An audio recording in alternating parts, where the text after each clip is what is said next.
swirl the glass, inhale the bouquet, sip, and then ponder their actions. This is absolutely exquisite. These are not wine snobs. They're whiskey snobs. At the annual Whiskies of the World Expo in San Francisco, the $100 admission offers a chance to experience the finest that distilleries have to offer. Smell the difference. I mean, it's just a great mixer. It's great on the rocks. Bourbon has a flavor profile that peaks at a certain age. This is perfect for early in the day.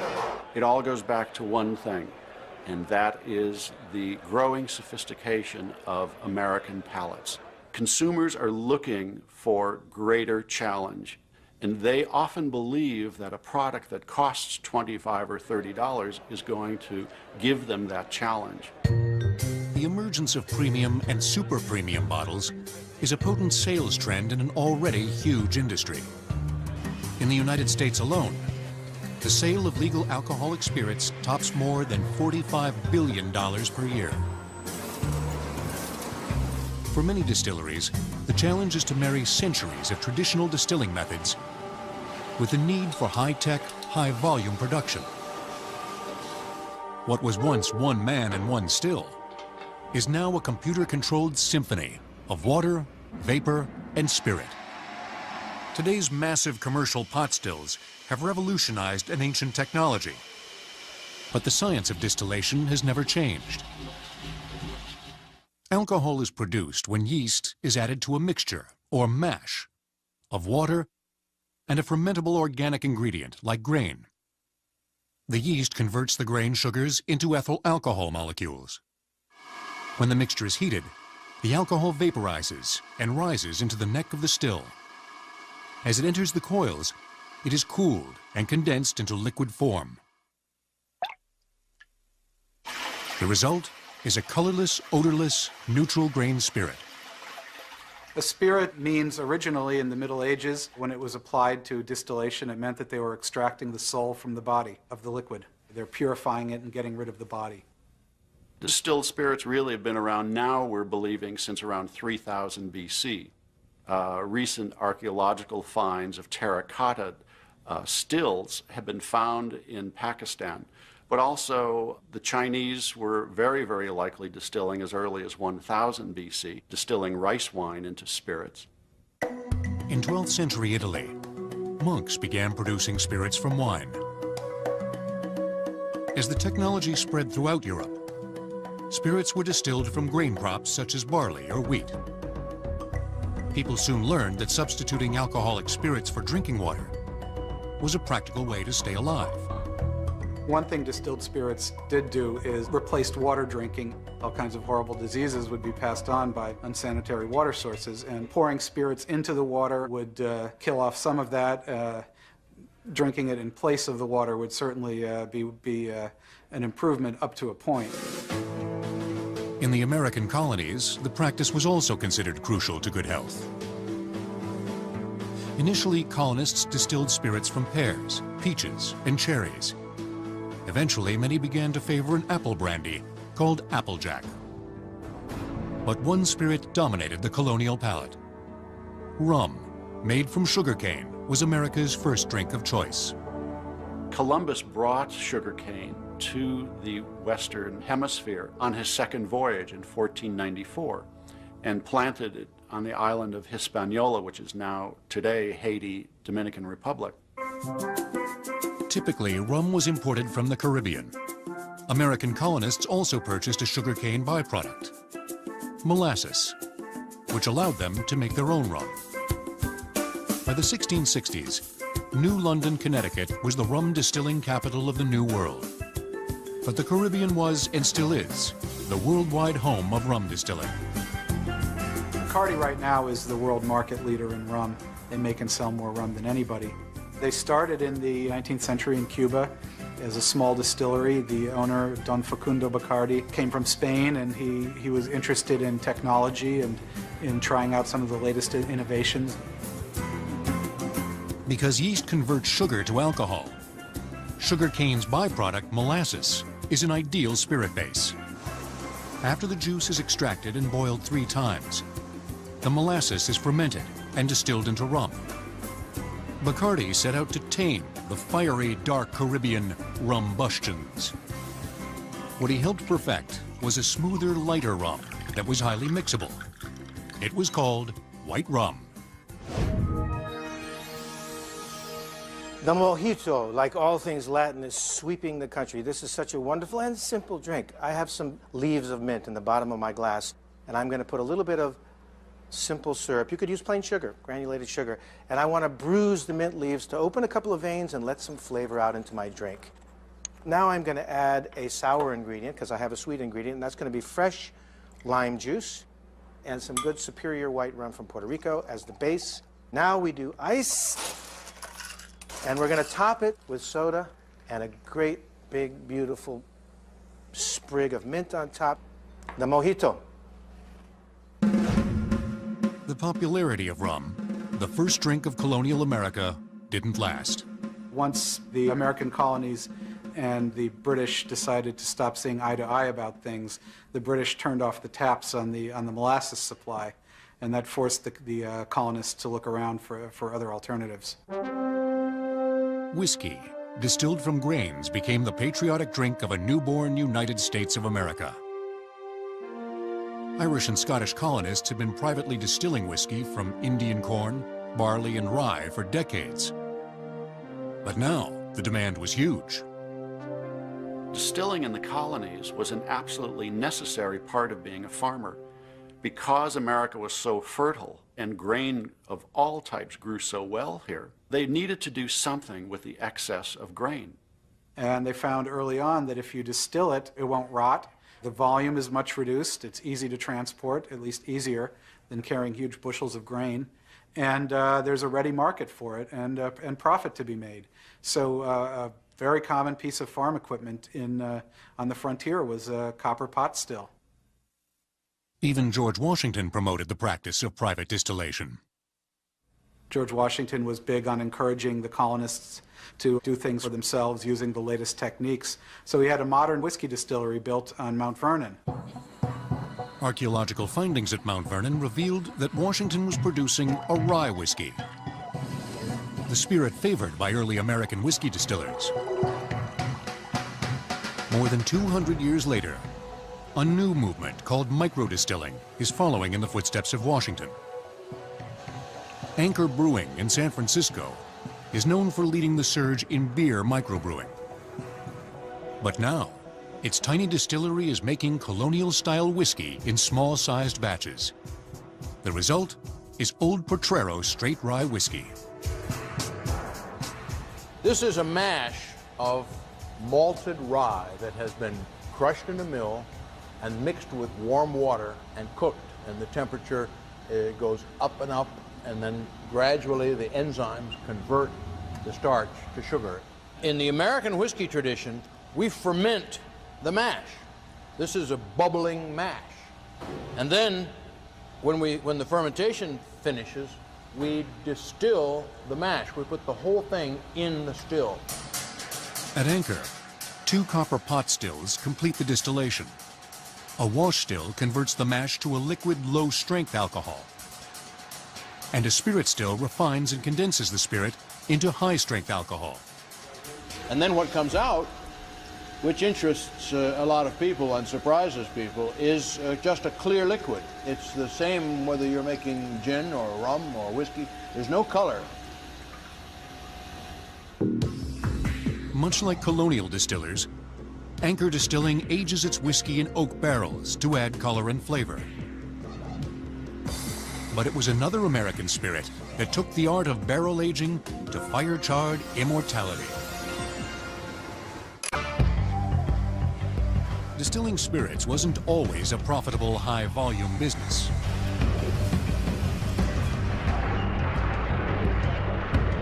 On October 28, 1919, the U.S. Congress approved legislation that sobered up the nation. The Volstead Act enforced an immediate ban on the manufacture, sale, or transportation of intoxicating liquors. Prohibition was a major victory for a group of Americans convinced that alcohol was a scourge of mankind. The temperance movement started soon after the War of Independence, when some people noticed that their fellow Americans were spending way too much time bellied up to the bar and not enough time building a country. And this was always a problem in early America. Liquor was used day in, day out. But as the temperance movement celebrated, the large brewing and distilling companies faced utter devastation. Another type of distiller moved in to fill the void. Moonshining was always popular in America just to escape the taxes.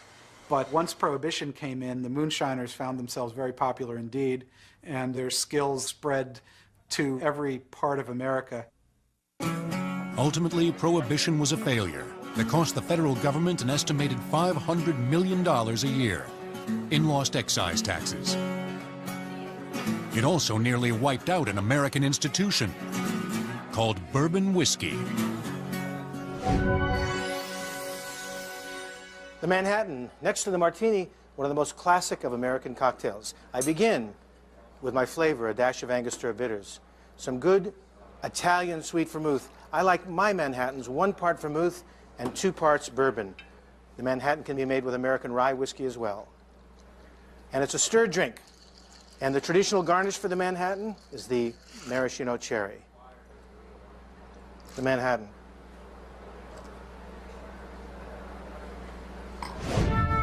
The story of American bourbon began with the Whiskey Rebellion. In 1792, the federal government decided to levy a tax against all distilled spirits. And farmer distillers rebelled. The uprising was crushed. But many packed up and moved to the frontier, away from governmental control, into present-day Kentucky. It was here in Bourbon County that bourbon whiskey was born. What the whiskey makers found was a land perfect for growing corn, the primary grain in bourbon. The other crucial ingredient is as important today as it was 200 years ago. In the whole United States, there's only one area that's got perfect bourbon-making water, and that's the bluegrass region in Kentucky, and it tails down a little bit into central Tennessee. But the thing that makes that water perfect is that it's limestone rich, so it's really hard water, but no iron, because iron ruins the whiskey. Prohibition destroyed dozens of bourbon distillers, but the Jim Beam Distillery in Claremont, Kentucky was resurrected, and today carries on a 6th-generation tradition. A lot of people think Jim Beam started the company, but it was actually his great-grandfather, Jacob Beam, who back in 1795 started making whiskey for about 30 miles from here, a little place called Hardin Creek. The modern Beam Distillery has the capacity to produce more than 10 million gallons of whiskey in a single year. The massive operation requires constant quality checks, beginning with the grain shipments. Each batch is checked for odor quality, excessive cracking of the kernels, and moisture percentage before it is crushed into a powdery grist. Jim Beam bourbons also contain rye and barley. At the Maker's Mark Distillery in Loretto, Kentucky, winter wheat is preferred to rye to give the whiskey its own smooth taste. However, both bourbons agree on one crucial step: the sour mash process. A small portion of the sour leftover mash from a previous batch is taken from the still and added to the new incoming mash. What that does is it lends continuity to the whiskey from batch to batch because you're using some of the flavor components from earlier distillations. It also helps us control the pH of the mash, which is a critical thing. While Kentucky is the home to bourbon, its neighbor to the south enjoys a unique worldwide fame. At the Jack Daniel's Distillery in Lynchburg, Tennessee, the whiskey looks like bourbon, but its distinctive flavor has a hint of sweet charcoal. Tennessee whiskey is a lot like bourbon, except it's got one extra step, where once it comes out of the still, they pour it in a tub that's full of charcoal and let it filter through all the way to the bottom. It takes a long time, but it makes for a smoother whiskey. That's the theory. The sugar maple charcoal mellowing is the dividing line between Tennessee whiskey and bourbon. But both styles ultimately end up in the same place, a charred American white oak barrel. The process begins when the 52-gallon oak barrels are purchased from a cooperage. These barrel makers assemble the staves and fire char the inside, where the charred wood makes contact with the whiskey. You can see the char here. This is called an alligator char. The pattern sort of tends to resemble alligator skin. When we put the bourbon up in this barrel, the changes of temperature through the day will actually force the whiskey in and out of the walls of the barrel through that char. It is essentially a living, breathing thing. The barrel allows it contact with air. And the barrel, because it's porous, in the warmth of the summer expands and breathes out. And then when the weather turns cold, the barrel contracts and breathes in. There are some 160 different wood chemicals that get dissolved. There are 6 that taste and smell like vanilla. There's a number of wood sugars. There's caramel, there's tannins and smoke and all that get dissolved when it gets hot.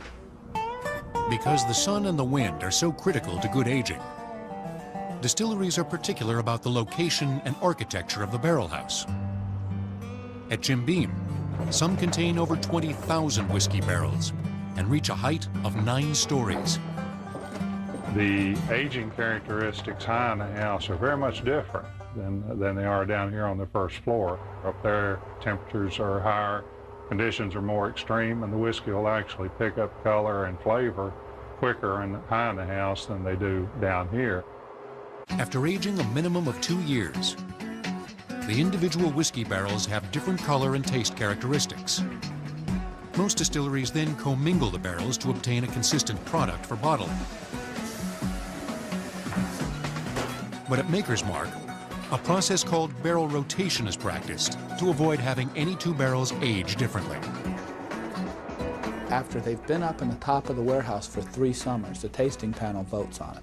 And if it's achieved enough maturity, the ensuing fall, we'll move those barrels to a lower spot in the warehouse to complete their aging. And we think that that gives us a much more uniform product. These barrels are also commingled and then filtered before bottling. While bourbon remains the true spirit of America, it's not the world's top-selling whiskey. Across the sea, Scottish distillers use fire and smoke to produce a whiskey so good, they say angels demand their own share. In Kentucky bourbon country, a charred American white oak barrel loses its usefulness after aging just 1 batch of whiskey. But instead of being discarded, the barrels are disassembled and sold. In Scotland, Scotch whiskey distillers eagerly purchase the used bourbon barrels. The casks that they use are made out of that beautiful American white oak. It's still got enough wood sugars in the white oak to give Scotch both colour and lovely, gentle honey, vanilla-like flavours. Beyond the barrel, the similarities between American bourbon whiskey and Scotch whiskey come to an end. While corn is the primary grain in bourbon, Scotch distillers use only 100% barley. Everyone in Scotland would probably deny it, but it's believed that distilling came to Scotland from the Irish, and it's believed the monks would have brought across the secrets of distilling to Scotland.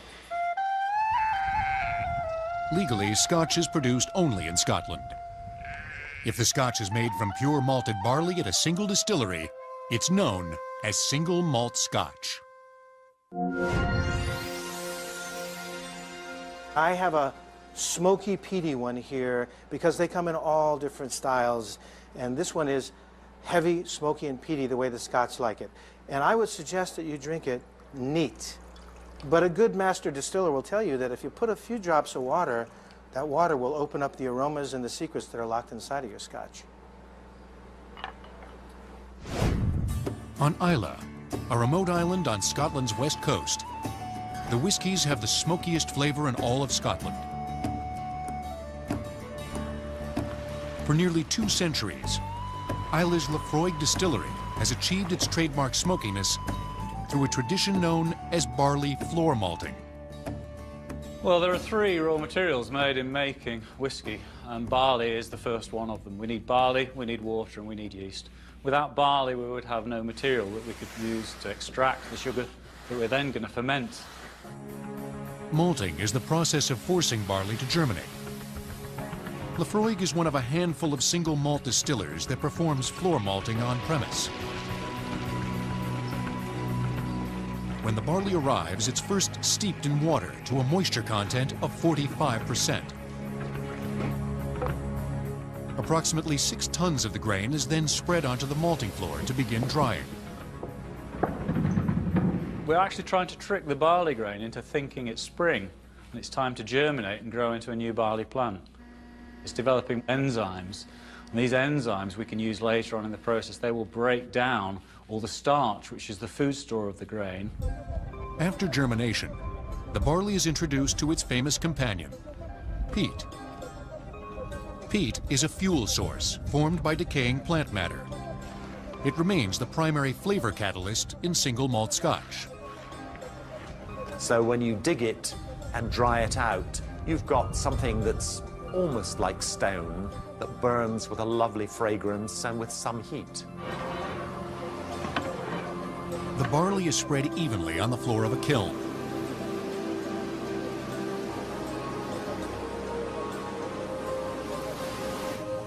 The peat fire smokes the barley for flavor, and in the process stops the germination.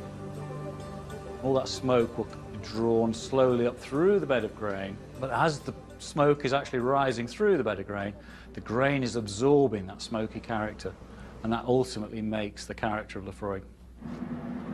When the malted barley is finally smoked and dried, it's ground and introduced to Scotch whiskey's other crucial ingredient. The water is so important, it almost defines the flavor that is possible to create in a distillery. It's not the only factor, but if you don't have the right quality of water, no matter what size of still or what apparatus you set up here, you won't get a good whiskey. The local water is the reason many distilleries in Scotland have been at the same location for generations. By combining the perfect water source with the perfect pot still, a unique whiskey emerges. Every distillery has their own particular design of still. Ours here, they're very small in comparison to some you'll see, very squat. In the Scottish Highlands region on the famous River Spey, the Tormore distillery uses a different strategy. Very large stills. In practice, we know after 200 or 300 years of trial and error, if we put small stills on certain locations, we get wonderful whiskies. But in other locations, it's the big stills that work best. To further refine the spirit, a unique purifier is positioned at the top of the Tormore stills. It actually helps to stop any of the rougher spirit elements from going through to the condenser. It's like a filter in a way. It's actually very good, but it adds body and character to the spirit that we have here at Tormore. Deeper into the Speyside farmlands, Glendronach is the only distillery in Scotland that clings to an ancient still technology. While others heat the stills by piping in hot steam, Glendronach practices direct firing with coal. It produces particular compounds within the whisky as it's being distilled that aren't produced when the heat is generated within the still from a steam coil or some other means. While the shape of the still and the heat source have influence, barrel aging is what defines the flavor of single malt Scotch. And in Scotland, it's a long wait. Single malts are routinely aged for 12, 15, and sometimes even 30 and 40 years. As the barrels age, they absorb the character of the air and the land around them. In exchange, the whiskey barrel gives something back. It's called the angel share. In the cask, we are losing 2% of the alcohol per year. 2% of the volume disappears. So what is happening as the whiskey evaporates is the volume inside the cask goes down and the angels get their reward. The worldwide sales of single malt are exploding. but it remains only a fraction of the world's supply of Scotch whiskey. Most Scotch is blended, representing over 90% of all Scotch whiskey. In blended Scotch whiskies, many single malts are put into a whiskey vatting along with grain whiskies, and that's blended whiskey.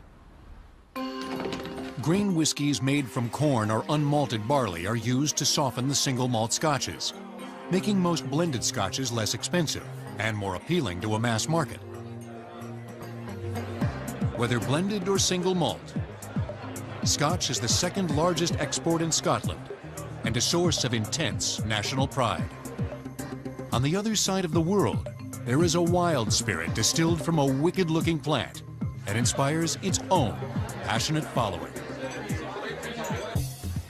In the heart of San Francisco, Tommy's Mexican restaurant is regularly packed with a devoted crowd. They come to experience the best that tequila distilleries have to offer. At Tommy's, all of the tequilas are distilled entirely from agave, a relative of the cactus. At Tommy's, we've taken a conscious stand to only serve arguably the best tequila, which is 100% agave tequila.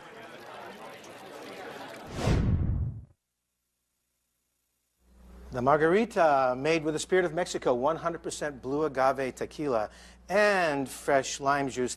3/4 of a part of the sour ingredient, fresh lime juice. 1 part of the sweet ingredient, orange liqueur. And 100% blue agave tequila. And let's shake it up. It is truly one of the most popular cocktails in the world today.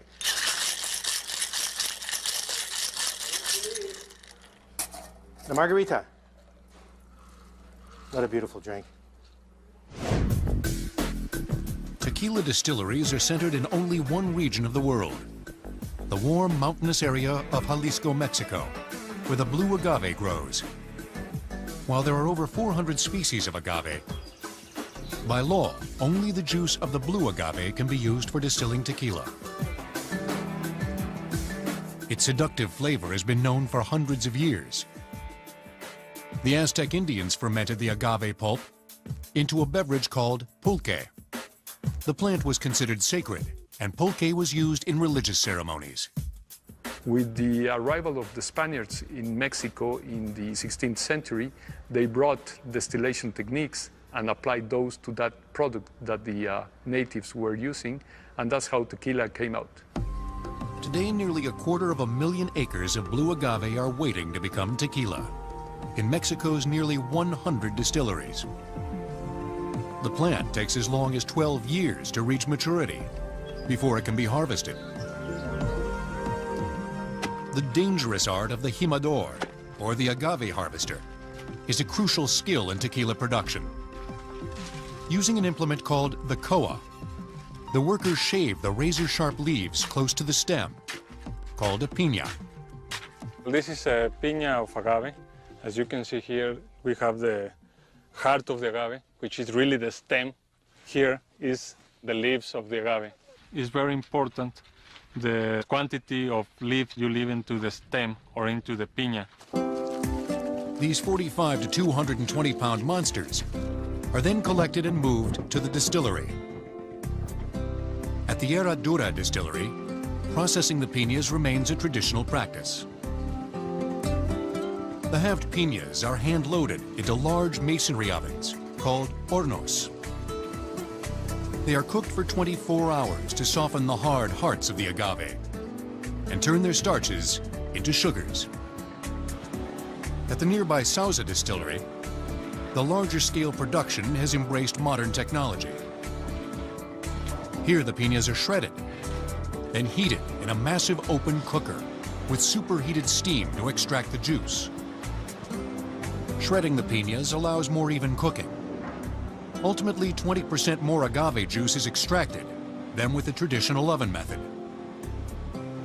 Finally, an autoclave, or giant pressure cooker, converts the starches to sugars. So by applying modern techniques, we have been able to keep the flavor of tequila and the characteristics that the consumer looks for in tequila, and also improve productivity, quality, and even working conditions. Tequila is sold in two forms, 100% agave or misto. The misto contains at least 51% pure agave juice and a mixture of sugarcane or other sugars. The overwhelming majority of the less expensive misto tequila is exported to the United States, where it fuels the margarita craze. But as palates become more sophisticated, America is catching on to the 100% pure agave tequilas. Growing agave is an expensive long-term risk. And when demand for tequila jumped in the 1990s, agave growers couldn't deliver. There was a huge acute agave shortage back in the year 2000 when price increased by 15-fold. So agave was so short that all producers wanted to extract as much tequila from agave as possible. So that prompted a major modernization of the tequila industry. In order to further maximize sugar yields, researchers turned their attention to plant propagation in an attempt to clone the perfect agave. So we are doing DNA analysis of an agave to make sure that it is blue agave. And from one cell, you can go all the way to 1,500 plants that are identical and disease-free. The main advantage is that they are, first of all, genetically perfect. There is no genetic modification at all, but we know that they are blue agave. They are disease-free, and they will grow at the same rate. More than 250,000 cloned agaves are raised in Sauza's massive greenhouse facility. After 1 year under controlled conditions, they are replanted in the open fields. These perfect blue agaves will mature with larger leaves that will yield more sugar and ultimately produce more tequila. As growers and researchers learn to better control the mysterious blue agave, it could mean the end of an ancient art. The jimadores may one day become obsolete. The planting of lab-propagated, uniformly sized agave is paving the way for mechanized harvesting. Tequila makers struggle to maintain tradition, even as they employ modern technology. But another clear spirit revels in high technology. In fact, its makers are in a race to distill a spirit so light and pure, it might be hangover-free. When most spirits are distilled, they come out clear and colorless. For whiskey and other spirits, it's off to the barrel house for years of aging and coloring. But some clear spirits skip the barrel and go right to the bottle, including gin. The classic martini is the king of cocktails, and I'm talking about the one with a dash of vermouth, and that dash of vermouth varies from person to person a lot. And a good London dry gin. Take your spoon. I don't shake, I stir. Sorry, James Bond. But to me, when you have only spirits, you should stir. And then we're going to strain it in. The garnish. Originally in the 19th century, it was a lemon peel. Now it's become an olive. I like both. So I'm going to put an olive and a little bit of the oil of a lemon on top of the drink and drop it in. This is a true classic. The king of cocktails, the martini. The juniper berry is the predominant flavor in most gins. In the 14th century, it was widely believed that juniper-based elixirs could combat the deadly bubonic plague. In the 17th century, English soldiers encountered the juniper-based spirit in Holland. And they were given quantities of gin to drink before going into battle. It's what we now know as Dutch courage. But when they came back to England after the wars, they brought the recipes for gin with them. During the gin craze of the early 18th century, it became the crack cocaine of the English underclass. In 1733, London distillers produced 11 million gallons, 14 gallons for every man, woman, and child. Eventually, the government regulated gin and curbed consumption. In the 21st century, gin has evolved into a refined, multi-flavored spirit. With gin, we take pure, neutral spirits, and we add botanicals, or herbs, fruit, all sorts of mysterious, exotic things. At the Beefeater Gin Distillery in London, a tradition that James Burrow began in 1863 is upheld with 21st century technology. The process begins with a grain spirit made from corn, wheat, and barley. But it's the secretive botanical recipe that makes it gin.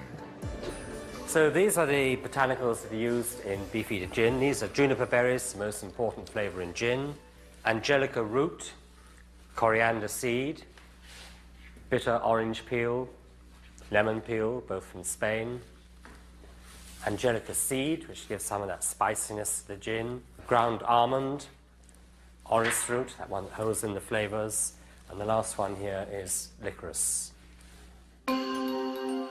After selecting and quality testing all of the botanical ingredients, the crucial step occurs in the copper pot still. At Beefeater here, we do one extra process, which is very important to us. When we combine the botanicals and the spirit in our stills, we leave them there to steep, to soak, to marinate, if you like, for 24 hours before we distill. What that does is to get much more complexity from those botanicals. As the distilled gin emerges, a highly trained nose is the final quality control instrument. I can really see, or rather smell, what's happening. When we're running the stills, all those botanicals release their flavors at different stages. First thing in the morning, you get very strong citrus notes coming across. A little later, now we've got certainly citrus coming through, but juniper is beginning to come through, and during the day, all those botanicals will come through one after another. Gin distilling has a long and rich tradition, but in the United States, its sales are only 25% of its clear, yet flavorless cousin, vodka. The Cosmopolitan is a modern classic with 4 simple ingredients. Fresh lime juice, I emphasize fresh. That's our sour ingredient. We need a sweet ingredient. We're going to put a little orange liqueur, about 1/4 of an ounce. I'm going to do 2 ounces of premium citrus vodka, and then a little bit of cranberry juice. Not so much that it turns the drink red. Now we shake hard. I shake drinks that have fruit juices, and I stir drinks that are all spirits. The harder you shake it, the better the drink will taste. We're trying to wake the drink up, not put it to sleep. Here we go. This beautiful thing is garnished with a little bit of orange zest, and the oil in the zest is what I want, and I'm going to do something very special to get that oil out. I'm going to flame it with a match and drop it in. The Cosmopolitan, a modern classic.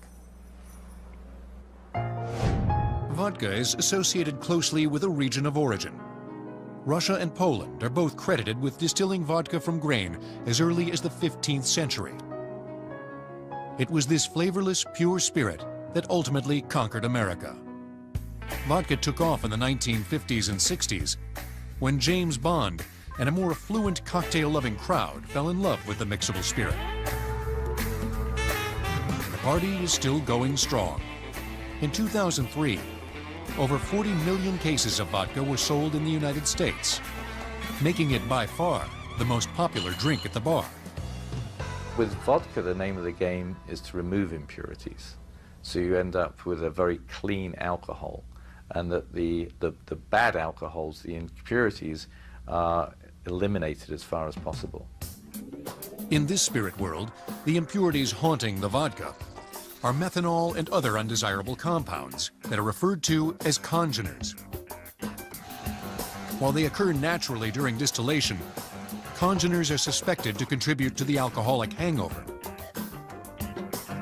High-tech vodka distilling is now targeting congeners and delivering super premium vodkas so pure that many consumers are hoping the hangover is a thing of the past.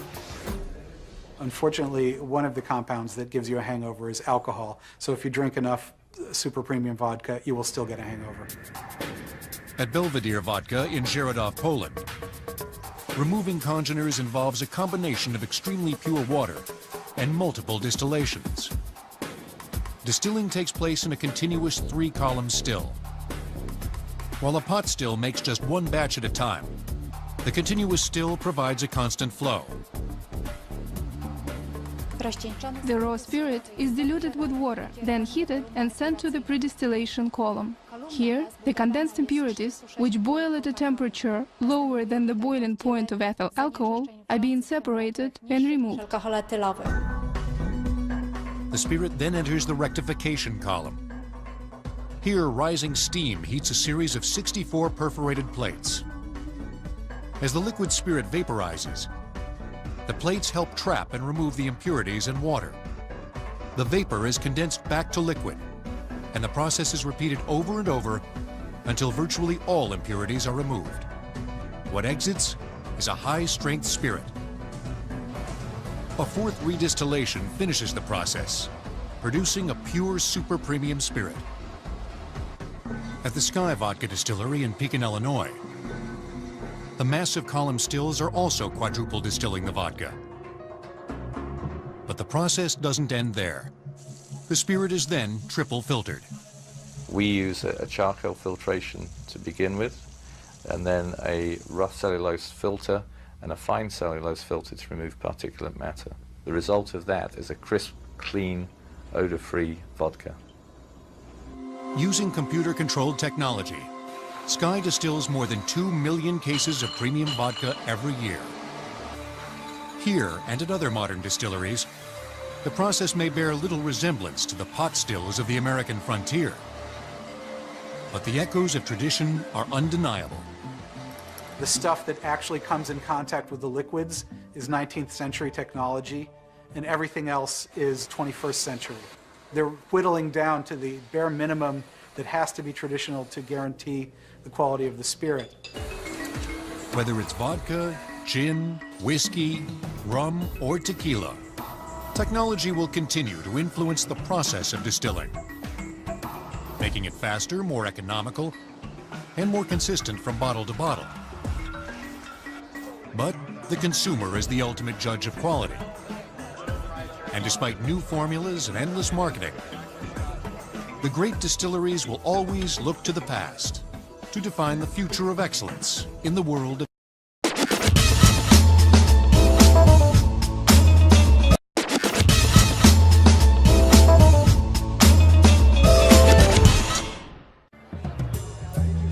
They eye the color, swirl the glass, inhale the bouquet, sip, and then ponder their actions. This is absolutely exquisite. These are not wine snobs. They're whiskey snobs.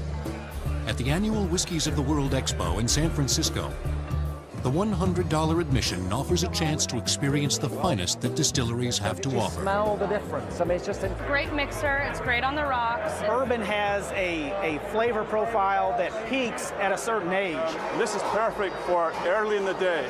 It all goes back to one thing, and that is the growing sophistication of American palates. Consumers are looking for greater... Began to favor an apple brandy called Applejack. But one spirit dominated the colonial palate. Rum, made from sugarcane, was America's first drink of choice.